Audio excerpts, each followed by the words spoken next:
breaking down everything from this week's Cyclone game. This is Cyclone Sunday, presented by Channel Seed, and best enjoyed with a carbless, premium handcrafted cocktail. From the Channel Seed Studios, this is Cyclone Sunday.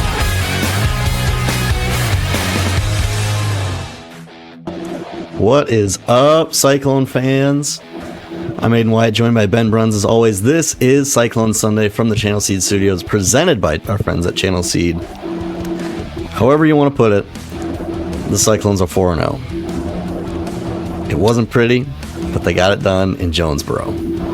You know, that game was a game that, and you said it when we were off air, Iowa State's lost that game a bunch of times. And yeah. Yep. We didn't yesterday. And, you know, there were a lot of things about that game that weren't very good from Iowa State's perspective.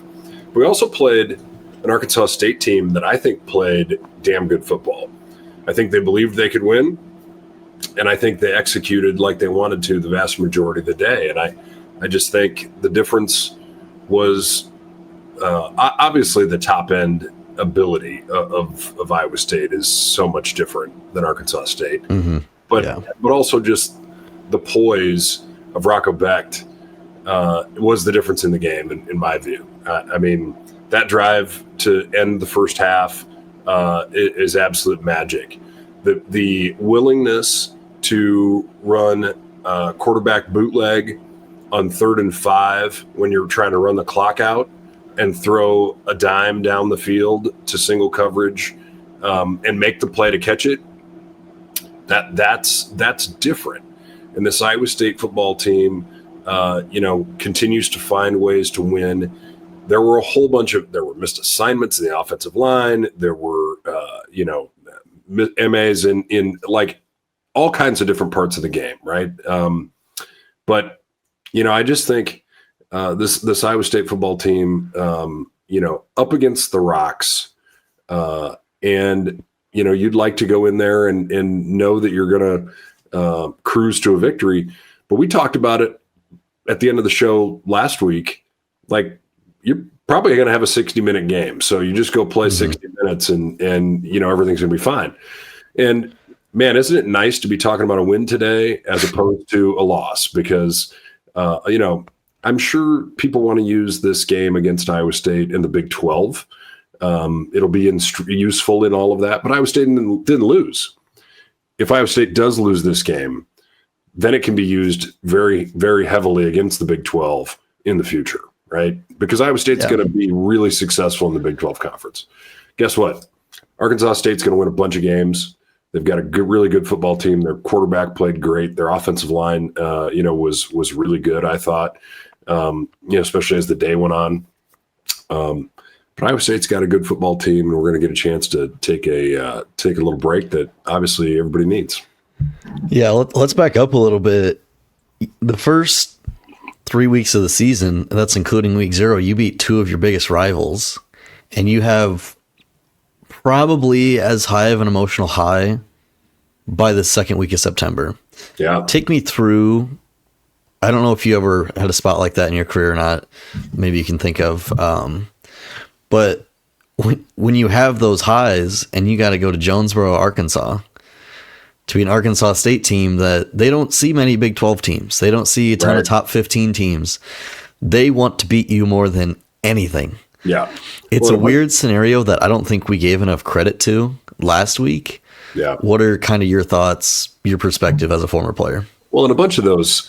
So first of all, that whole high and coming down off of it and like how to manage yourself. I think it's just something you talk about as a group, and it's something that you work on, in terms of how you show up to practice and what you do, as the week goes on. I think a couple guys being out, Bramer being out, certainly hurt. Trevor Bohr being Burkle was out. Burkle, yep. Sorry, yeah.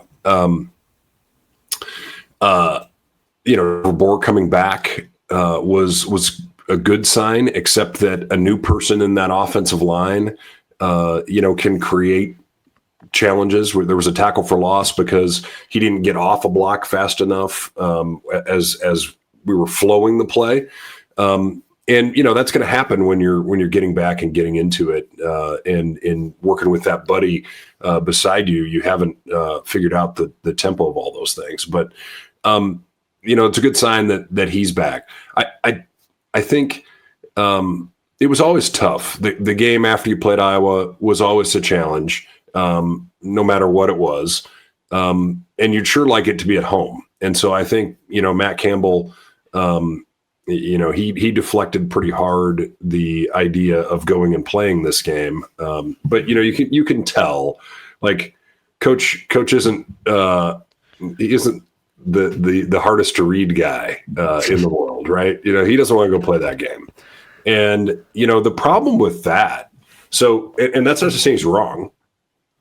It's just the problem with that is that translates through to your players too, if you're not careful, right? Like, if this is perturbing, right, because it's a hardship that teams that have enough payroll that they don't have to play that game, or they don't have to do home and aways or 2-for-1s, like Iowa State has done in the past, don't have this problem, right? You play Arkansas State at home, but now it's the second time you've played somebody in 2 years. Even though it's a very different roster, a lot of those guys from Arkansas State have played D1. They're transfers in because they're coming down because they want an opportunity to play. I think Butch has done a hell of a job with that team. Absolutely. 70 new guys, how good they are. Like, I've got a buddy who was a elite center for them back in the day, many years ago, and Bob's a big donor and has very invested in the program, and he was disappointed. They were frustrated. They were upset they lost that game, because they really felt like with the way the game played out, they had every opportunity to win it. So you're going into a tough environment.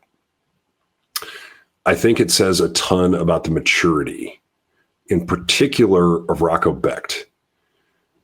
To be, there were a lot of guys where I was like, ooh, that was a mental mistake. A couple drops, couple plays, just getting blocked. They shouldn't be getting blocked, broken protection. I didn't see one of those plays from Rocco. I'm sure there was something where he didn't, where he made a choice that he wishes would have been different.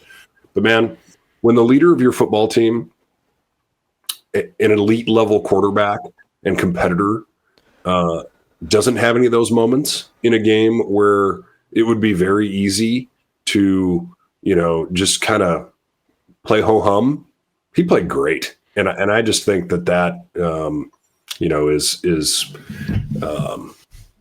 the sign of a club that is player led, and that does have the right stuff to go a really, really long way in to win a hard game in a hard situation. Yeah, there's not a ton of silver linings come out of Saturday, and we mentioned it last week a bit too, and you just mentioned it. The maturity of this team is night and day from when they played at Ohio 2 years ago. Yeah, and you could argue it's night and day from any team in the Matt Campbell era. Yep. Just because they know how to handle the moment when their back is against the wall, and their back was against the wall against arguably a very good Arkansas State team yesterday. Yeah. Yeah. And, think about that game 2 years ago. Rocco was sick as a dog, right? Yeah. So, and he still gutted it out and played. But, the level he played at yesterday in comparison to the level he played at 2 years ago, night and day, right? So I just the other thing that I really was impressed with, and it needed to be the case as the game went on because Arkansas State was on such long drives. I thought the depth of Iowa State's defensive front really showed up for me early in the game. There were a lot of young guys that we haven't talked about before who were making plays in the front three in that linebacking core. Arkansas State ran the ball effectively enough that Iowa State really had a condensed box. And so, and that was to try and take all that quarterback counter stuff and try and be more downhill against it. But what that does is it opens up the passing game, and it puts a lot of pressure on your DBs because there's so much space out there you've got to cover. And those wide receivers have some speed. So I think a mobile quarterback with a good run game puts a lot of stress on any defense. I thought Iowa State's defensive game plan, there were times where I wished that we would play with a little bit more space with our linebackers, because I was afraid of being able to cover all those passing lanes out on the edges.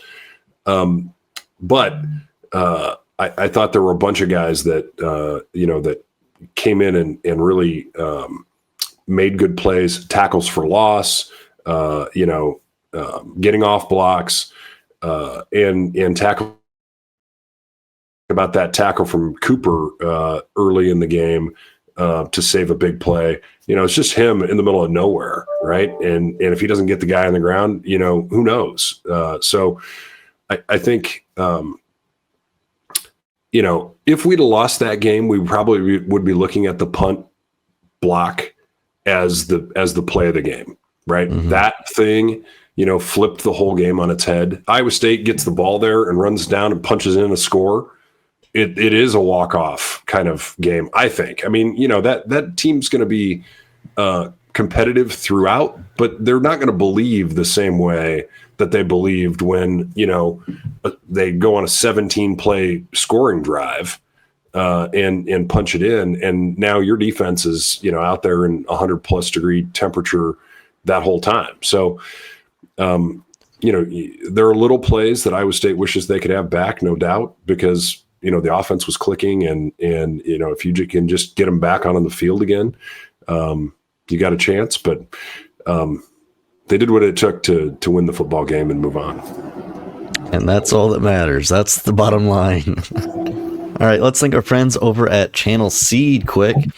Channel Seed's best-in-class products provide tools for you to be successful in your fields. Their commitment to farmers is supported by delivering leading-edge solutions that are connected to you through a next-level experience. While we're on the topic of defense, let's go to our Wyckoff Heating and Cooling Peace of Mind Player of the Game. We love to work with great Iowa companies on Iowa Everywhere, and Wyckoff Heating and Cooling is another great example.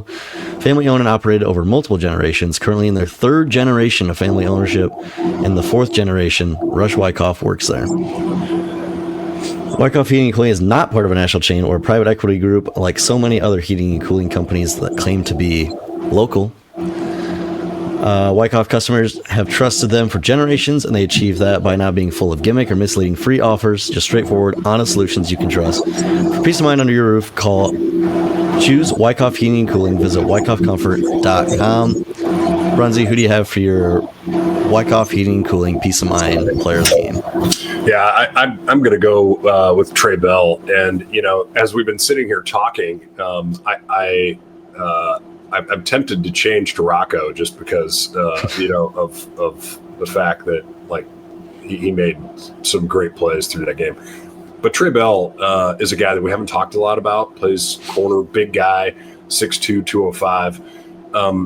And, when you have somebody that's that big out there running around, it's hard to cover these little fast guys, right? And Trey's body control, his knowledge, he's really playing, he's really newer to football. He'd been more of a basketball guy in the past. I think that interception was sick. But before that, he had played great coverage throughout the whole game. And like I said, we're getting these corners are on an island through most of the game, and safety's playing a lot of man coverage as well, based on how Iowa State was lined up, maybe single high safety over the top of everything. There was a lot of running that happened on that field yesterday, and Trey Bell came up with some great plays. Yeah, I'm going with his counterpart, Jeremiah Cooper. Fair enough. The key play, it didn't end up mattering too much in the long run, but that tackle that he had on that third down where I think even the guys calling the game were like, that's an NFL play. Yeah. And we haven't given him enough credit this season, switching from safety to corner and not missing a beat. Yeah. He is. Well, go ahead. Yeah, Butch Jones not going for it on that fourth down actually also was a play of the game in my mind. But like if Jeremiah doesn't make that play, like that, you don't get a punt. Like you don't get off the field. Mm-hmm. Yeah. And like I said, he was great. He moving from safety to corner. That's not as easy as people might think. But he has adjusted seamlessly. And you could make this argument last year. He was the best tackler on the team in open space. I think he kind of proved that again yesterday and made some huge stops for Iowa State. Yeah, and we don't talk about him a lot because people hardly throw at him, right? He had a pass breakup in the end zone, to avoid a score. Just really, really good football, consistent football from him. Absolutely. Do you have anything else on the game before we go big picture here? I don't think so. I mean, I just, I'm sure there's a lot of mixed emotions in Cyclone land right now about this thing. I would look at it like this, I'm proud of how the team responded in the moments when the game was on the line. And if you want to know, do you want to be in a one-score game on the road with, a Sunbelt team? No, you don't. You don't want to be on the road with a Sunbelt team, right? So, I empathize with the situation we're all in. I don't know that we can afford to pay somebody $3 million to come in to beat them, right? I just don't know. So, I think you're dealt the hand that you're dealt, and this football team stepped up yesterday in key moments and did it. And there'll be things to right. You turn it on and like, you know what?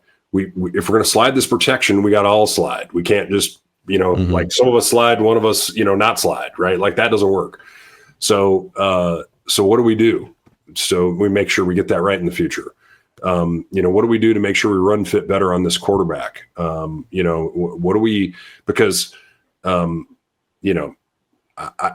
mean, Matt's not wrong about how good Rayner was. Like he said before the game, this is the best quarterback that Iowa State maybe is going to play this year.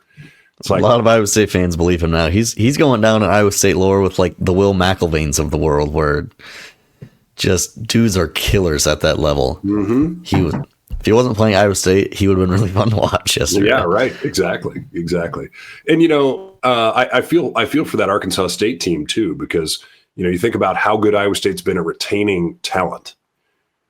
Arkansas State has been pillaged for talent, and they rebuild it, and they kind of put it all back together again. And you kind of catch the perfect storm where this is the third game. Now all of a sudden they're playing together. That team's going to win a lot of games, in my view. Yeah, I totally agree. Hey, Ben, you feel nostalgic? I often do. Shout out to our friends at Barntown Brewing, their Nostalgia THC Fruit Seltzer. Ben, what are you thinking about this week? My nostalgia moment is taking me back to what's it like to have an off week, that sounds so rejuvenating. Oh gosh, an off week. And until you start practice, again tomorrow, right? Because you still got to go to practice. You still got to go do the work. And I'm super curious to know what the plan is that the staff has to help. In my day, we would go work on fundamentals. Like we would go back to all the stuff we did in camp. We would, spend that first week basically just working on technique. And that's not that fun, right? There's a lot of really basic stuff that, that comes into that, you're working on footwork, you're working on hand placement, you're working on physicality. Getting back to basics with this team is a little dangerous because basics almost always are physical, right? So how do you create that environment for learning and for repetition and for, continued growth without taxing the body and the mind the way that, the mind is going to be better because you don't have a game on Saturday. So you just get that decompression of, okay, we're not thinking about that right now. The offense can do some additional install over the course of the week and out into next week. But the other thing that the off week really was, when I was playing, it was recruiting time. The coaches were all gone. Like it was, a handful of the staff that stayed to run the show, and everybody else was out on the road. And so, how Matt does that, fatigue is true for players and coaches. And so how do you manage all of these variables? I'm very interested, because let's face it, that's a long way to go in this season, right? Yeah. We're talking about a football team that needs a break, and we're 4 games in. Well, you set it up like this was maybe the weirdest 4-game stretch in Iowa State history. Yeah. From Ireland to Jonesboro. It doesn't like they stayed in Memphis. They stayed in Memphis in the game. Like, and any team would need a break after that stretch. Yeah, I don't think they were watching the Ducks. There's one good hotel in Memphis, and if you're not staying there at the Peabody, like you're it's absolutely not a fun place to play. It's just not great. So, and I like Memphis, but like the Peabody is the place to be. So, unless you're being greeted by ducks, get me out of here, So it's an hour plus drive to the stadium from Memphis where they stayed. Like, this is hard, right? Everything about it is hard. It was hot as all get out. 112 degrees on the field, those turf fields with the sun beating down on it. Yes. The Baylor game was 140 some degrees on the field. Like, that is not fun. So do you love playing the game? Like, do you love being together? And, I think you see Rocco Beck loves playing the game. He loves being a competitor. And, that seeps out into everybody else right around him. I think whatever the program is for this week, and it'll be interesting to learn more about it. Whatever coach says, as he speaks with the media, and as Hark and the radio team get back in the swing of things in 2 weeks, we'll learn a little bit more. But I think this is a much needed moment. And I think it is one that's going to require a little less of the fundamentals, or at least a little less contact probably than there was back in my day, where we all used to beat each other's heads in the off week. Nostalgia. Yeah, we'll wrap up here in a second. We need to thank our friends over at Carbless. Brunsy, take it away, my man. Yeah, good stuff here. Wish I was having a carbless right now, but a little early for hair. This case of COVID I'm battling probably doesn't help that either. But carbless is good stuff, and if you watch this program, you know it. You've had it. If you haven't, give it a go. Give it a go. It is delicious and no carbs, but lots of flavor and. Great company. Absolutely. That's Carbless Taste Victory. Last thing here, let's go big picture. This is where Matt Campbell would end Q1 for the season. I think we can agree on that. Yep. What is your biggest takeaway from the first 4 weeks of the season? Iowa State's got a good football team. And, I think there are others in the league that aren't getting the credit they deserve. I think Texas Tech is probably really good. But you only get the chance to see that if you do all the right stuff. So I like where Iowa State's at right now. I think they've answered the call of traveling to that game. And I mean out in Ireland. When you start the season and it feels like you won a bowl game, it's so weird, right? If you start the season and it feels like you lost a bowl game, it'd be even weirder. So, for Kansas State, I feel for them. not that much, but enough. I just think it's a great opportunity for Iowa State. I think, I switched over to the Iowa game after watching ours, and man, the difference between our quarterback and what a lot of places have is so night and day. I just think if Rocco Beck isn't on your Heisman radar and you're a voter, you're wrong. Like, he's that good, and it's a fabulous story if people will let it be. So I sure hope that the conversation about Rocco and being the best player for his team in the country starts to be something that keeps getting legs, because in my view, Rocco's in that conversation squarely. That's a good way to put a pin in this one. Got anything else? I don't think so. Paxlovid, baby. Let's get it done. Feeling better. We come to Iowa, we get COVID. I don't know. Life. Who knows? All right, Brunsy, thank you for your time as always. Thanks for stepping in while you're sick too. I appreciate that a ton. Yeah. This has been Cyclone Sunday from the Channel Seed Studios. For Ben Bruns, I'm Aiden Wyatt. Check out Bigger Than 12 later today here only on Iowa Everywhere.